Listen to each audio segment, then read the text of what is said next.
What's up, guys, and welcome to another episode of the Powerhouse Mentality podcast. I'm your host. I'm Caitlin Kenneth Smith, and on today's episode of the podcast, we're going to talk all about how to get shit done. And we're going to talk about that in a sense of when things get tough, when life gets hard, when your reality is a little bit more painful or brutal than you'd like to admit, how can you accept the brutal reality that is your life right now in order to make it productive and have long-term faith to move forward and get better from the experience? And the reason why I wanted to bring this topic up is for a few different reasons. One, I feel like a lot of people, the reason why they never move forward and accomplish their goals in life is because they let life get in the way. And what I mean by that is every single time something difficult happens, which is just part of life, right? I don't want to sugarcoat it. Life can be really tough and challenging sometimes. And a lot of the times we are hit with these curveballs or these hurdles, or we just feel like life literally just uppercut punched us in the fucking face. And then when that happens, what too many people do is they just throw their hands up and they say, well, forget all of my goals, forget all of my dreams, forget the success that I want to build, or forget, the body that I want to build, or whatever the goal is. They just forget those things and they put those to the side in order to almost just direct all of their attention towards this negative thing that's happening in their life. And I understand that there are going to be situations in life where you do need to drop everything that you're doing in order to attend to whatever's going on in your life. There are different seasons in life, and those different seasons come with different responsibilities. But if you're so focused on a goal, and life is so short, and these challenges keep coming up and keep reverting you from being able to focus on what's truly important to you and the goals that you set for yourself, then all that's happening is that you're stuck in a cycle where you make promises to yourself, you break those promises to yourself, you make commitments, you break commitments, and all that that's doing is it's a negative feedback loop that's constantly telling you that, hey, you're not good enough to accomplish these things. Hey, you can't do this.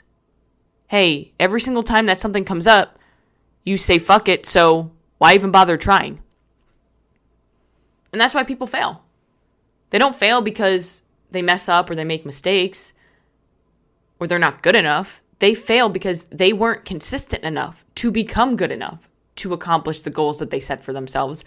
Because every time that life became a little bit painful and brutal, they backed away.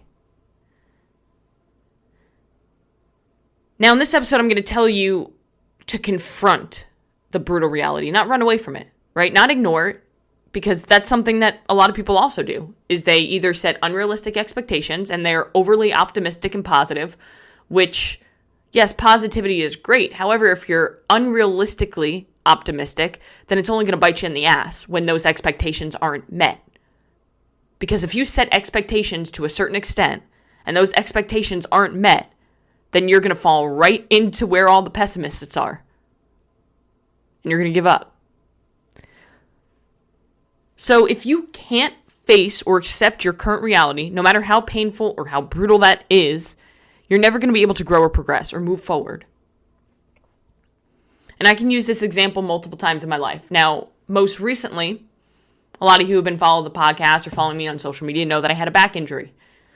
By the way, I have an update on the back injury. I saw a bodywork specialist, and he, did like an evaluation and assessment of everything. And what ended up happening to me is, yes, I did injure my back. My tailbone was extended. My left hip was stuck in adduction, and my right hip was stuck in abduction. So I was literally fucking twisted, which makes a lot of sense because one of the best ways for me to explain the pain when somebody asked me what it felt like was two things. One, I felt like I literally was twisted. Like I just felt like my whole pelvis was twisted. And the second thing was that I felt like I had fallen on concrete on my butt, but I didn't. So, makes sense. Now I had this back injury happen, and I went 2 weeks of not even really telling my coach about it. Now I mentioned like my back's been bothering me a little bit, but I didn't really mention to him how bad it was. And the reason for that was because I didn't want to confront the brutal reality that I might be injured and I may have to take some time off or reduce the intensity of my training in order to fix this shit. Instead, I was ignoring the brutal reality of an injury because I'm an athlete, and the last thing that I want to do is face the reality that I may be injured. But when I was finally forced to tell my coach because I couldn't get off the couch after a workout, that's when I actually started to confront the brutal reality that was the fact that I was injured and I was going to have to take matters into my own hands to be able to fix the problem. Because if I kept ignoring it, it was only going to get worse. No matter how positive I was about it, no matter how many times I would go to touch my toes and the sharp pain would only be a 5 out of 10 on the pain scale instead of an 8 out of 10, thinking like, okay, yeah, it's getting better. Being overly optimistic, but my expectations were always let down, and that was leading me to be very depressed. So confronting the brutal reality is me, an athlete, confronting the reality of my injury, then doing what it takes to come back stronger. And that's exactly what I did. I hired a PT who's helping me with my imbalances. I went to this bodywork specialist who told me a lot of different things that I could work on, relayed that information to my PT and to my coach. I'm focused a lot more on recovery, and I'm focused on healing my body and taking care of myself. I'm truly somebody who believes that everything happens for a reason. And this back injury, as brutal and as painful and as depressed as I was during the time, it happened to be able to prove to me that I needed to focus on taking care of myself as an athlete so that I could become the best, the strongest that I possibly could. Another area of my life where this happened, and I can talk from experience, is my eating disorder. Like, for a very long period of time, for years, I ignored the fact that I was sick. I didn't want to confront the brutal reality of how bad things had gotten. And there was a period of time, about 6 months, where I lost 30 or 40 pounds, where I was weighing myself daily. I went from like 120 something, which was 20 pounds lighter than I had been already. And I went down to 89 pounds, but I didn't realize it because I wasn't stepping on the scale anymore. I didn't want to confront the brutal reality that I knew was kind of true, but didn't want to accept it because I didn't want to fix it. And that's usually what it comes down to, is most of us are unwilling to face or confront the brutal reality of how painful something is because we don't want to take the responsibility to fix it. We want to have an excuse. Oh, like, I didn't know, right? How many times has that happened when, like, you have to pay a bill and you just don't look at it, right? Or you know you owe money on your car or you owe money on a credit card, but you know you can't afford it right now, and so you just don't look at it. You just kind of ignore the calls and you ignore the emails, right? And for a while, like I said, I was ignoring everything. I was ignoring people telling me, like, hey, you're getting a little thin. Like, I was ignoring all those things because I didn't want to confront the brutal reality and do the work necessary to be able to make the change. And it wasn't until I stepped on the scale at the eating disorder outpatient program that I was put into where I realized, oh, fuck, I'm 89 pounds and I'm 5'6". That's a problem. And it wasn't until then that I finally took the responsibility, confronted the brutal reality that is my life, and fixed the fucking problem. And if I didn't do that, I probably wouldn't be here talking to you guys today. I've had a lot of instances happen with clients that I've worked with. One specific thing, and this isn't the only time that it's happened, is a couple of years ago I had a client who was hitting her macros perfectly in the app that we used to track. We used the First Form app to track our macros. And from my end, looking at her nutrition, she was hitting her calories, she was hitting her protein, her carbs, her fats, her fiber. She was hitting everything. But she was gaining weight.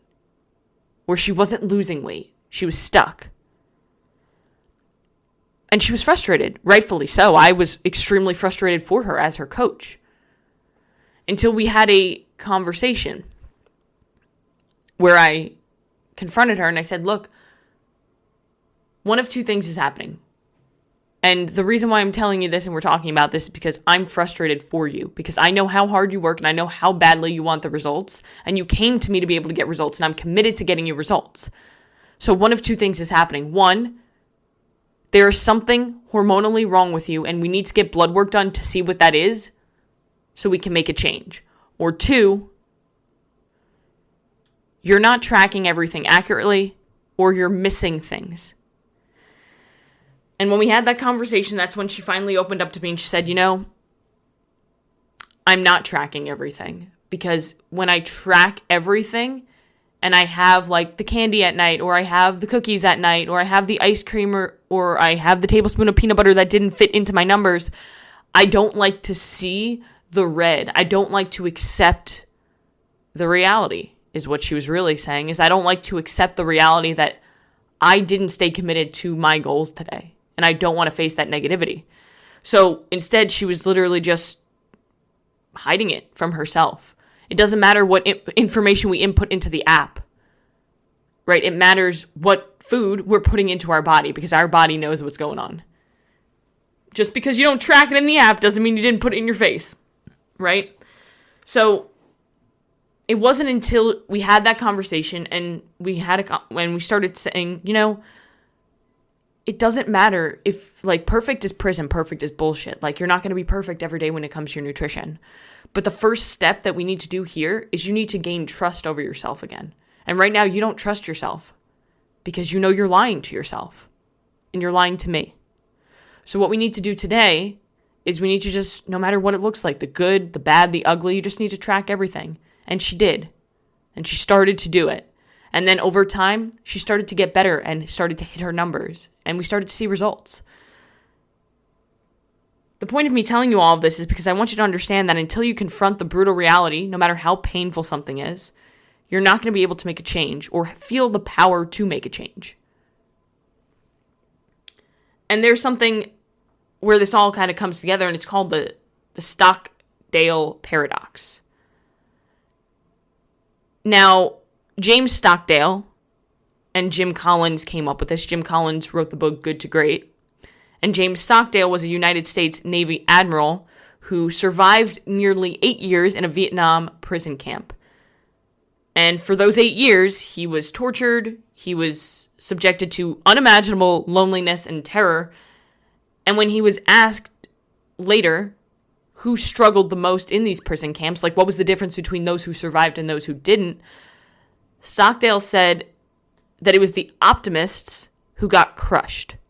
The ones who decided or who deceived themselves, who lied to themselves, who set unrealistic expectations for their release, were emotionally devastated and mentally broken by having their hopes repeatedly crushed. So there'd be situations where, those optimists would be like, hey, it's August, we're going to be out of here by Christmas. Or we're going to be out of here by Easter. Or we're going to be out of here by Memorial Day. And then those days go by. And they are repeatedly crushed. And when you have your hopes repeatedly crushed, you become emotionally numb. And then eventually you do give up.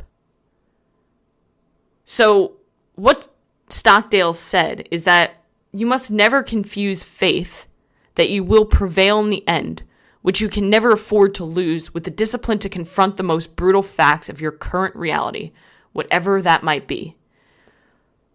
So the paradox, the Stockdale Paradox, is a technique to navigate challenging times by combining the ability to confront the brutal facts of your current reality while also maintaining unwavering faith that you will prevail in the end, no matter how distant that end is.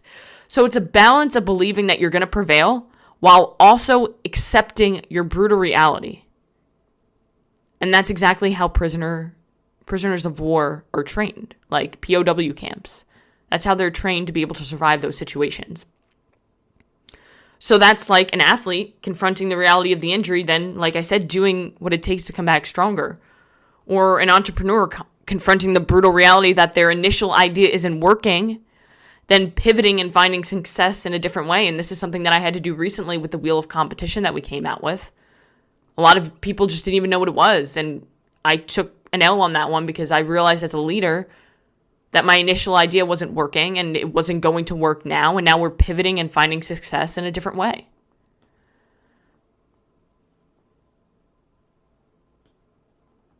So the problem is that, we have optimistic and we have pessimistic, right? So the Stockdale Paradox challenges both of those things. Optimism, the reason why this can be almost a negative thing sometimes, is that you're setting perhaps unrealistic expectations and then you give up when the brutal reality doesn't line up with the expectations. And with pessimism, you give up when the brutal reality of today holds no hope. So with the Stockdale Paradox, what you're doing is you're facing the brutal reality. However, you're keeping hope alive, no matter how challenging that situation is. So the reason why I wanted to talk about that specifically is because that paradox right there is going to help you avoid denial, avoid fear, avoid false positivity, but it's also going to encourage you to face reality, which is exactly what you need to do if you ever want to move forward in life. And this means acknowledging how painful the reality is and investing anything you can in your control to make a difference. Optimism is short term. If your expectations aren't met, then you give up. And generally, that's what happens. This paradox is long-term faith and confidence that you will get through this challenge no matter how long it will take. I always say, it's tough, it's challenging, but you can handle it. And that's exactly what this is all about. So what you guys need to do today is you need to confront the brutal reality right now of your current abilities, of your injury, of whatever you're facing, of whatever situation you're in right now. Don't give in to wishful thinking. Don't let the overly optimistic positivity stop you from taking action to fix something. Don't lie to yourself. Accept what it is, fully, completely, and honestly, and then get to work.